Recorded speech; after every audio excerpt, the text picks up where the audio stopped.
నమస్తే. మనము భగవద్గీత త్రిపుర రహస్యం గురించి మాట్లాడుకుంటూ ఉన్నాము. చాలాసార్లు చెప్పుకున్నాము. ప్రిన్సిపల్ ఏంటి? ఒకటే బ్రహ్మజ్ఞానం.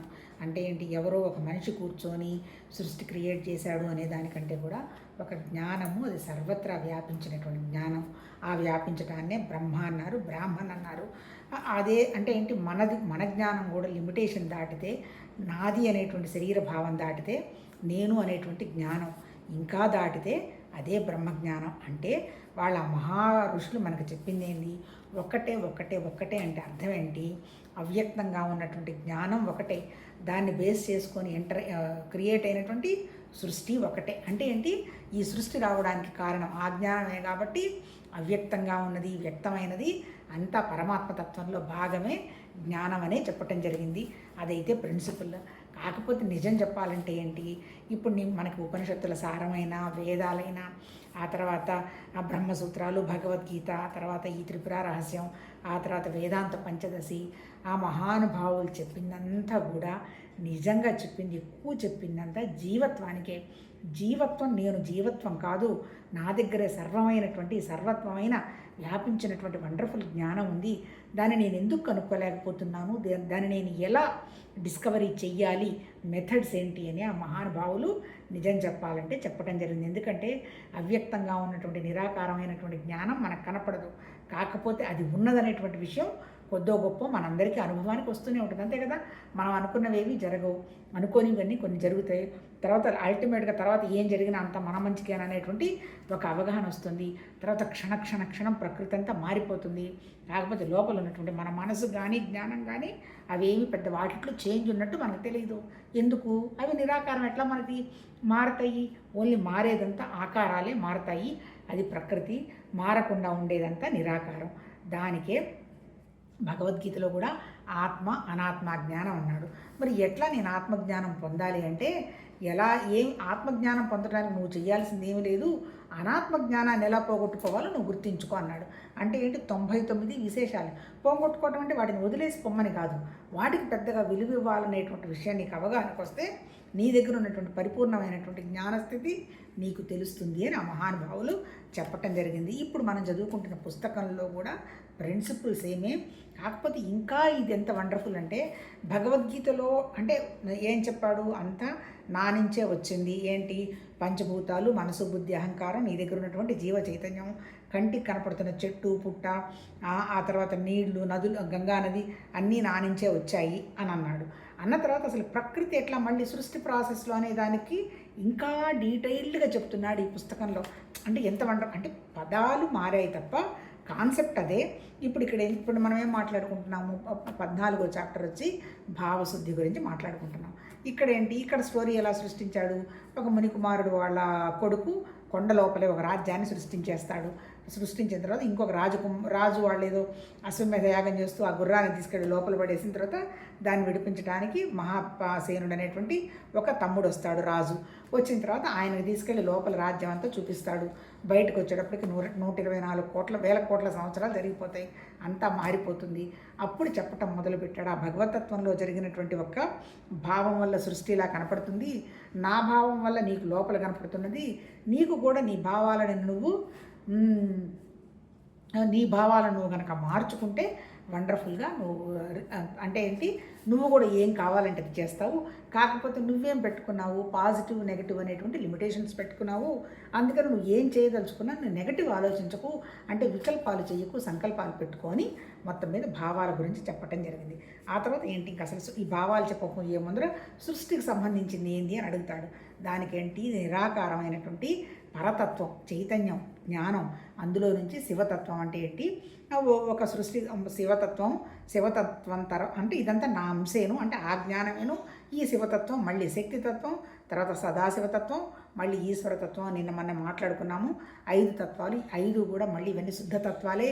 ఎందుకంటే ఇక్కడ ఇంకా ప్రకృతి రాలేదు, కోరికలు రాలేదు. ఆ తర్వాత ప్రకృతి మళ్ళీ ఎట్లా ఎంటర్ అవ్వడం మొదలుపెట్టింది? అవిద్య అనేటువంటి విషయం మొదలైన తర్వాత అంటే ఏంటి? మన సృష్టికి కారణం కేవలం అవిద్య, అజ్ఞానం అన్నాడు. అంటే అవిద్య అంటే ఏంటంటే మనము ఉన్నదానికంటే ఇంకో దాన్ని ప్రత్యేకంగా చూడటం మొదలుపెట్టాం. ఏంటి ఉన్నదేంటి? ప్రత్యేకంగా చూసేదేంటి? వాటికి 5 కంచుకాలని చెప్పాడు. ఆల్రెడీ మనం మాట్లాడుకున్నాం. ఏంటి ఆ కంచుకాలేంటి?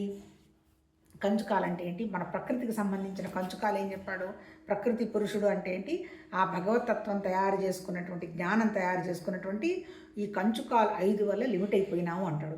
ఒరిజినల్గా ఉన్నటువంటి వ్యవహారం ఏంటి? సర్వజ్ఞత, ఆ తర్వాత సర్వత్రా వ్యాపించున్నది, ఆ తర్వాత లిమిటేషన్స్ లేనిది, తర్వాత బలం ఉన్నది, విషయాలన్నీ తెలిసినది అనేటువంటిది సర్వజ్ఞత. మనం ఆల్రెడీ భగవద్గీతలో మాట్లాడుకున్నాం కదా, భగవాన్ అంటే సర్వత్రా వ్యాపించిన వాడు, జ్ఞాని, తర్వాత బలవంతుడు, ఐశ్వర్యవంతుడు, వీర్యవంతుడు, ఏ లిమిటేషన్స్ లేని భగవతత్వ శక్తి అనుకున్నాం కదా. ఇక్కడ కూడా ఒరిజినల్గా భగవతత్వ శక్తి 100% అదే. కాకపోతే వచ్చిన విషయం ఏంటి? ఈ ప్రకృతిలో నాది అనేటువంటి భేదం ఎప్పుడైతే వచ్చిందో కొన్ని కంచుకాలు చేసేసుకున్నాం అంటాడు. కంచుకాలు అంటే ఒక పొరలు అంటాడు. ఏంటి ఆ కంచుకాలు? ఫస్ట్ కంచుకం వచ్చే ఆల్రెడీ నేను చెప్పుకున్నాం, ఊరికి బిఫోర్ ఇంట్రడక్షన్ మాట్లాడుకుంటున్నాం అంతే. ఏంది ఫస్ట్ కంచుకం ఏంటి? ఫస్ట్ వచ్చి అవిద్య, ఆ తర్వాత అవిద్య, ఆ తర్వాత ఇంకోటి ఏంటి చెప్పాడు, కళ అన్నాడు. కళ అంటే ఏంటి? ఏ పనన్నా చెయ్యి, కొంచెం లిమిటేషన్ ఉంటుంది. నాకు అన్నీ తెలుసని చెప్పలేరు. ఎందుకండి ఈ జబ్బు ఎందుకు వస్తుంది? అన్సస్పెక్టబుల్. మరి ఎప్పటి నుంచో రీసెర్చ్ చేస్తున్నాం అంటున్నారు, విషయం చెప్పలేరు. అంటే ఏంటి? కళ. ఇప్పుడు ఇదే ఈ కళ అనేది అక్కడ భగవతత్వంలో ఎట్లా ఉంది? అక్కడ లిమిటేషన్స్ లేవు, సర్వజ్ఞత, అన్నీ తెలుసు, సర్వకర్తృత్వం, అంటే అన్ని పనులు చేయగలడు. అంటే ఈ పని నేను చేయగలను, ఆ పని నేను చేయగలను లేదు. కానీ మన ప్రకృతి మన దగ్గరికి వచ్చేటప్పటికే కళ, మనం అన్ని పనులు చేయలేము, అంతే కదా. ఇదిగోనమ్మా ఈ పని నువ్వు చేయమ్మా, ఇది నా వల్ల కాదండి, నేను నేర్చుకోలేదండి అంటారు. పో నీకు ఈ వంట వచ్చాను అడిగి, నాకు రాదండి అంటారు. అంటే ఏంటి? There are so many limitations in ప్రకృతి. కళ అంటే మారుతుంది, మనకి సర్వస్వతంత్రం లేదు, సర్వజ్ఞత లేదు, సర్వకర్తృత్వం కూడా లేదు అని అర్థం అనమాట. రెండోది వచ్చేంటి? కొంచెం రెండోది వచ్చి అవిద్య. అన్నిటికీ అవిద్య అంటే ఏంటి? ఉన్న పూర్తి జ్ఞానం లేకపోవడం. ఇప్పుడు భగవతత్వం ఉన్నది, నేను ఎప్పుడు పుట్టాను, నేను ఎప్పుడు వెళ్తాను, ఇవన్నీ నాకేం తెలియదు. కాకపోతే ఏదో చదువుతున్నాము, ఏదో అర్థమవుతున్నది, సర్వత్రా భగవతత్వం ఉన్నదనేటువంటి భావం ఏదో తెలుస్తోంది అంతే తప్ప రియాక్షన్స్ కొంచెం తగ్గాయి అనేటువంటి అనే ఒక భావం తప్ప సర్వత్రా మాకంత తెలిసింది, సృష్టి ఎప్పుడు వచ్చిందో ఏంటో ఇవన్నీ లేదు. వాళ్ళు కూడా తెలుస్తాయని చెప్పటల్లా, ఇది ఆది అనాది అనేది చెప్తున్నారు. అట్లాగే ఇక్కడ ఏమైంది మొత్తం మీద ఏంటి? రెండోది వచ్చి అవిద్య అంటే పూర్తి జ్ఞానం లేదు. కానీ భగవతత్వంలో పూర్తి జ్ఞానం ఉంది. విద్య అంటే అక్కడ ఏం లిమిటేషన్స్ లేవు, అన్నీ తెలుసు, సర్వజ్ఞత ఉన్నది. ఇక్కడ మూడోది ఏం చెప్తున్నాడు? రాగం అంటే ఏంటి? ఇష్టాలు అయిష్టాలు, అంతే కదా. నాకన్నీ ఎవరైనా ఏదైనా తీసుకొని చేసి పెట్టేసి ఇది తినచ్చు అంటే దాన్ని నేను తినకూడదు, ఆ పదార్థం అనేటువంటి భావం నాకున్నది అంటే ఇంకో దాని మీద నాకు రాగం ఉన్నట్టేగా. అంటే ప్రకృతిలో రాగం అంటే ఇష్టాలు అయిష్టాలు ఉన్నాయి. ఆ తర్వాత నాలుగోది కాలం, అంతే కదా. ఎప్పుడు వస్తాము, ఎప్పుడు, అన్ని లిమిటేషన్స్ ఉన్నాయి. కానీ అక్కడ భగవతత్వంలో కాలం లేదు, ఆది అనాది అనంతం. ఎక్కడ పుట్టిందో, ఎక్కడుందో, ఎన్నాళ్ళు ఉంటుందో, ఎప్పుడు వచ్చిందో ఏ విషయం కూడా ఎవ్వరికీ అవగాహన లేదు. అది ఒకటి. తర్వాత ఇంకొకటి ఏంటి? లాస్ట్లో వచ్చి ఒక నియతి, అంటే ప్రకృతి అనేది ఒక నియతి ప్రకారం నడుస్తుంది. అంటే దేర్ ఆర్ లిమిటేషన్స్. మనం వచ్చాము, మనం చేస్తున్నాము, మనం ఉన్నాము, తెలియకపోవడం అంతా కూడా ఉంది, అట్లా ఉంది. తర్వాత ఈ 5 లక్షణాలు మనకి కంచుకాల్లాగా ఉన్నాయి. తర్వాత దీన్నే ఏమన్నాము? ప్రకృతి అన్నాడు. నిద్రపోతున్నప్పుడు ప్రకృతి అన్నాము. నిద్ర లేచిన తర్వాత ఏమన్నాడు? నిద్ర లేచిన తర్వాత చిత్తం అన్నాడు. మళ్ళీ నిన్న మనం ఆల్రెడీ చెప్పేసుకున్నాం. మళ్ళీ చిత్తం అంటే మనకు ఉన్నటువంటి జ్ఞాపకాలు, మనకు వచ్చేటువంటి సంకల్పాలు, వికల్పాలు, తర్వాత మనం తయారు చేసేవి అని అవే అన్నాడు. మళ్ళీ దానికి అనుగుణంగానే మళ్ళీ సత్వతమ రజోగుణాలు అన్నాడు.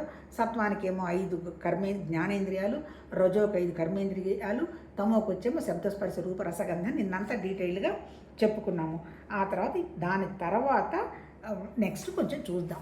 అంటే ఒక పేజీ ఉంది. ఆ తర్వాత దీనికి ఎట్లా కన్క్లూషన్ ఇస్తారో చెప్తారు. ఇక్కడ అల్టిమేట్ ఏంటి? ఆ భగవతత్వం అనేది నిరాకారం, ప్రకృతి అనేది ఆకారం, విశేషాలు. మనం ఎంతసేపటికి ప్రకృతి సత్యం అనుకుంటున్నాము, ఒరిజినల్గా ఉన్నది మనతో ఉన్నది కూడా ఆ చైతన్యమే. కాకపోతే ఆ చైతన్యం అనేటువంటి సర్వజ్ఞత, ఈ లక్షణాలు ఉన్నటువంటి ఆ మంచి లక్షణాలని మన కంచుకోవాలంటే మన మాయతోటి వాటిని కప్పేసి నేను జీవుణ్ణి, నేను లిమిటెడ్ ఏరియా అని అనుకుంటూ ఉన్నాం అంటాడు. ఇప్పుడు చూద్దాం. ఈ విధంగా పరమ చైతన్యం వెలుపల ఏదో పదార్థం ఉన్నట్లుగా భావింపచేస్తూ జగత్తు యొక్క సృష్టి, స్థితి, లయ అనే క్రమంలో క్రీడిస్తూ దానికంతకు సాక్షిగా ఉంది. అల్టిమేట్ ఉన్నది ఎవరు? మళ్ళీ ప్రకృతిలో ఉన్నది కూడా ఎవరు? ప్రకృతిలో ఉన్నది కూడా చైతన్యమే ప్రకృతితో కలిసి చిత్తం అయిపోయింది. కానీ అసలు ఒరిజినల్ నాలెడ్జ్ వచ్చి చైతన్యం ఉండబట్టే మనం ఉన్నాం. కాకపోతే నాది ప్రకృతి అనే భావనలో ఉన్నాం. ఇక్కడ ఏంటి? ఈ చైతన్యం ఏం చేస్తుంది? ఈ ఎప్పుడైతే ఈ లిమిటేషన్స్ అన్నీ ఉన్నాయో బయట జరుగుతున్నదంతా ఏదో జరిగిపోతుంది అనేటువంటి భావనలో చూస్తూ నిజంగా చెప్పదలుచుకుంటే ఏమి జరగలేదు అన్నట్టు. ఎందుకంటే ఎక్కడో కూర్చొని ఏదో ప్రిపేర్ చేసి చేయలేదు కదా, అందుకని అదే నేను అనేటువంటి విషయంగా తాధ్యాత్మ్యం చెందుతూ సాక్షిగా ఉంది అంటున్నాడు. అంటే ఏంటి, సృష్టి స్థితి లయ అనే క్రమంలో క్రీడిస్తూ దానికి అంతగా సాక్షిగా అంతగా వస్తుంది ఉంటుంది వెళ్ళిపోతుంది, ప్రతిదీ వస్తుంది ఉంటుంది వెళ్ళిపోతుంది. అన్లెస్ అని అంటే నాకు ఆ జ్ఞానస్థితి కావాలి అనేటువంటి వ్యవహారం తెలిసేంత వరకు చావు పుట్టుకలు ఉంటాయి అంటాడు. అది తెలిసిన తర్వాత పోయేది బాడీయే కదా, నా జ్ఞానం ఎక్కడికి పోవద్దు కదా అనేటువంటి అవగాహన వస్తుంది. అప్పుడు సాక్షి తత్వానికి ఈ ప్రకృతి తత్వానికి తేడా లేదు. కాకపోతే ఇక్కడేంది, ఈ కంచుకాలన్నీ పట్టుకొని అది సత్యమని కూర్చోనుంది అంటాడు. తర్వాత ఆదిశక్తి అయిన త్రిపురాదేవి యొక్క భావన చేత హిరణ్య గర్భుడు ఉదయించాడు. ఆయన యొక్క భావన నుండి ఈ జగత్తు ఉదయించింది. ఈ జగత్తులో నీవు నేను అని స్మరిస్తున్నటువంటి జ్ఞానం పరమ చైతన్యమే. ఎవరిచ్చో ఎన్ని విధాల సృష్టి జరిగినా అంతటా ఈ చైతన్యం ఏకరూపంగానే ఉండను. ఎప్పుడైతే ఈ నిరాకారమైనటువంటి భగవతత్వ జ్ఞానశక్తిలో హిరణ్య గర్భుడు అనేటువంటి ఒక కాస్మిక్ మైండ్ వచ్చిందంటాడు. ఆ కాస్మిక్ మైండ్ క్రియేట్ చేసుకుంటూ పోయిందన్నాడు. నిజం చెప్పాలంటే ఇక్కడ వాళ్ళు చెప్పదలుచుకున్నది ఏంటి, మనం ఉన్నాము, లోపల నాకు ఒక జ్ఞానం ఉంది, నేను అనేటువంటి జ్ఞానం, అది దాటిన తర్వాత నేనే సర్వత్రా వ్యాపించిన భగవతత్వ జ్ఞానం అని ఉన్నదనుకోండి, అప్పుడు నేను అనేటువంటి జ్ఞానం లిమిటెడ్ అయిపోతుంది. అది సర్వత్రా వ్యాపించిన పరమాత్మ తత్వమే నేననే భావం వస్తుంది. కాకపోతే కాస్మిక్ మైండ్ అంటే ఏంటి, మళ్ళీ వండర్ఫుల్గా ఉన్నటువంటి ఒక పెద్ద ఆలోచన అంతే కదా. దానికి అనుగుణంగానే బ్రహ్మ ఏమంటారు దాన్ని, పంచభూతాలు, మనసు, బుద్ధి, అహంకారం అవన్నీ తయారయ్యాయి కదా. ఇప్పుడు ఈ కాస్మిక్ మైండ్కి ఇక్కడ ఏం పేరు పెట్టాడు, హిరణ్య గర్భుడు అన్నాడు. మళ్ళీ అంతకుముందు పేరాలో ఏమన్నాడు, పరతత్వం అన్నాడు. మళ్ళీ సర్వత్రా నాంశలే ఉన్నది శివతత్వం అన్నాడు. ఏం చెప్పినా పేరు లేనబ్బా, ఉన్నదంతా ఒకటే జ్ఞానం, వ్యక్తమైందంతా ఆ జ్ఞానంతో వ్యక్తమైంది. ఆ వ్యక్తమైనకే 3 గుణాలు, సత్వతమ రజో గుణాలు అన్నాడు. బ్రహ్మ విష్ణు మహేశ్వరుడు అన్నాడు. ఆ తర్వాత సృష్టి స్థితి లయ అన్నాడు. మళ్ళీ వాటికి ఏమో అవస్థలు అన్నాడు. సుషుప్తి, జాగ్రత్త అవస్థ, స్వప్నావస్థ అన్నాడు.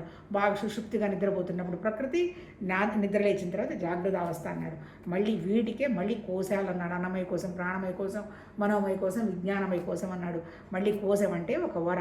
అల్టిమేట్ ఏంటి, ఈ వరలు, కోశాలు, చక్రాలు దాటిన స్థితి మళ్ళీ చక్రాలు అన్నాడు. ఏంటి, మూలాధార చక్రం, స్వాధిష్టాన, మణిపూరక, అనాహత, విశుద్ధ, ఆ తర్వాత విశుద్ధ తర్వాత మళ్ళీ ఆజ్ఞ, సహస్రార అన్నాడు. అల్టిమేట్ ఏం లేదు, ఇవన్నీ కూడా ఎవరు ఏ సిద్ధాంతాన్ని ప్రాక్టీస్ చేస్తే ఆ సిద్ధాంతాన్ని ప్రాక్టీస్ చేయడం జరిగింది. నిజంగా నాకు అర్థమైనంతవరకు అయితే ఉన్నది రెండు విషయాలు. 2 విషయాలు కూడా ఏంటి, ఒకటి జ్ఞానం, 2 మనం చేసే క్రియ. అంటే క్రియ చేయాలి అంటే మన దగ్గర ప్రాణశక్తి పుష్కలంగా ఉండాలి. అంటే మన ప్రాణము మన జ్ఞానము కలిపి మన శరీరం ద్వారా పనిచేసుకుంటూ పోతాయి. ఈ శరీరం నేనే లిమిటెడ్ అన్నప్పుడు భౌతికం లిమిటెడ్గా ఆలోచిస్తాం. నేను లిమిటెడ్ కాదు అన్నప్పుడు నా దగ్గర ఉన్నటువంటి లోపల ఉన్నటువంటి నా జ్ఞానమే నేను చూస్తున్న విషయాలకి అన్నిటికీ కారణం అన్నప్పుడు నేను ఏం చేస్తున్నా భగవతత్వ భాగమేనని కనుక చేయగలిగితే అది సర్వత్రా వ్యాపించిన దానికి వస్తుంది. అల్టిమేట్ ఏంటి, మన మనస్సును మనం ఎక్స్పాండ్ చేసుకుంటూ పోవాలి, మన ఆలోచన విధానాన్ని పెంచుకుంటూ పోవాలి. నేను లిమిటెడ్ కాదు అనేటువంటి భావాన్ని మనం స్ట్రాంగ్ చేయాలంటే అల్టిమేట్ అయినటువంటి పరమాత్మ తత్వ జ్ఞానం నా దగ్గరే ఉందని నేను గ్రహించాలి. ఇక్కడ చెప్పటం కూడా అదే, అంతకంటే ఇంకేం లేదు. ఆదిశక్తి అయిన త్రిపురాదేవి యొక్క భావన చేత అంటే ఏంటి, ఆ నిరాకారమైనటువంటి జ్ఞానంలో ఉదయించినటువంటి ఒక భావం ఏంటి, సృష్టి ఉంటే బాగుంటుంది అనేటువంటి భావంతో ఇక హిరణ్య గర్భుడు అంటే హిరణ్య గర్భుడు అంటే కూడా ఏం లేదు, దాన్ని ఇంకొక పదంగా కూడా చెప్తాడు. హిరణ్య గర్భుడు, అంతర్యామి, విరాట్. హిరణ్య గర్భుడు అనేది మళ్ళీ ఒక కాస్మిక్ మైండ్, వాటికి ఏం నామరూపాలు ఏం లేవు. అలాగే అంతర్యామికి నామరూపాలు లేవు. మళ్ళీ విరాట్కి వచ్చేసేటప్పటికీ అది బ్రహ్మాండం అన్నారు, పంచభూతాలుగా వ్యక్తమైనట్టున్నారు. అక్కడ కూడా ఇలా సృష్టి జరిగింది అలానే ఏం లేదంటే ఇదంతా కూడా ఒక భగవతత్వ ప్రణాళికలో ఒక ఆలోచనలో జరిగినట్టుగా కనపడుతున్నది. కాకపోతే దాన్ని ఎవరు ఇలా ఉందని చూసి చెప్పిన వాళ్ళు లేరు. వాళ్ళు ఏమన్నారు, నీ ఎక్స్పీరియన్స్ చేయమా, నువ్వు అనుభవానికి తెచ్చుకుంటే నువ్వు గ్రహించవచ్చు అన్నారు. మనకు క్షణక్షణం వస్తూనే ఉందిగా, అంతా ఒక ప్రణాళిక ప్రకారం జరిగిపోతుందిగా. ఏదన్నా చూడండి, మనం పుట్టాము, ఉన్నాము, కొన్నాళ్ళు అయిపోయింది, మళ్ళీ వెళ్ళిపోయాము. రకరకాల అనుభవాలు, ఆ రకరకాల అనుభవాల్లో నేర్చుకోవటం, ఈ నేర్చుకున్న దాంట్లో కూడా ఏదో సంథింగ్ ఉన్నదనేటువంటి ఒక భావం అయితే మనకి తెలుస్తుంది. అందుకనేంటి ఆ బ్రహ్మాకార వృత్తిని, ఆ భగవతత్వ ఆ జ్ఞానం ఆలోచనని గట్టిగా పట్టుకొని మనం ముందుకు వెళుతూ ఉండడం తప్ప ఇంకా చెయ్యగలిగింది ఏమీ లేదు. అందుకని ఏంటి, ఆ నీవు నేను అని ఈ జగత్తు ఉదయించింది. ఈ జగత్తులో నీవు నేను అని స్ఫురిస్తున్న జ్ఞానం పరమ చైతన్యమే. అంటే ఏంటి? ప్రపంచం కూడా భగవతత్వమే, ప్రపంచంలో ఉన్న ప్రతిదీ భగవతత్వమే, చెట్టుతో సహా ఇంకేమీ లేదు అనేటువంటి భావాన్ని మనం పెంచుకోవాలి. ఎవరిచ్చే ఎన్ని విధాలుగా సృష్టి జరిగినా అంతటా ఈ చైతన్యం ఏకరూపంగానే ఉండును. ఎవరన్నా చెయ్యనియండి, ఏ పేరన్నా పెట్టనియండి, దానికి కారణం ఈ నిరాకారమైనటువంటి సర్వత్రా వ్యాపించిన సర్వజ్ఞత ఉన్నటువంటి ఒక జ్ఞానం తప్ప ఇంకొకటి ఏమీ లేదు. అది నా దగ్గర కూడా ఉన్నది. నేను ఆ జ్ఞానాన్ని గ్రహించాలి అంటే నేను తయారు చేసుకున్నటువంటి ఈ కంచుకాలు ఉన్నాయి కదా, ఈ లిమిటేషన్స్ ఏంటవి? కళ, అవిద్య, రాగం, కాలం, నియతి, ఇవన్నీ దాటిపోతే నా దగ్గర ఉన్నది సర్వజ్ఞత, అన్ని లిమిటేషన్స్ లేవు, ఇంకా నాకే అవసరము లేదు, ఉన్నదంతా భగవతత్వమే అయినప్పుడు ఇంకా నాకు ప్రత్యేకంగా కావాల్సిన కోరిక లేదు అనేటువంటి భావం కనుక మనం పెట్టుకోగలిగి ఆ భావదృష్టితో కనుక మనం ఏదో ఒకటి అంటే ఆ భావంలో ఉండడానికి మనం ప్రయత్నం చేసుకుంటూ కనుక పోతే విషయం మనకు అర్థమవుతుంది అని చెప్తున్నారు. చూద్దాం, భగవతత్వం దయ వల్ల ఇంకా ఉంది, రేపు కంటిన్యూ చేద్దాం.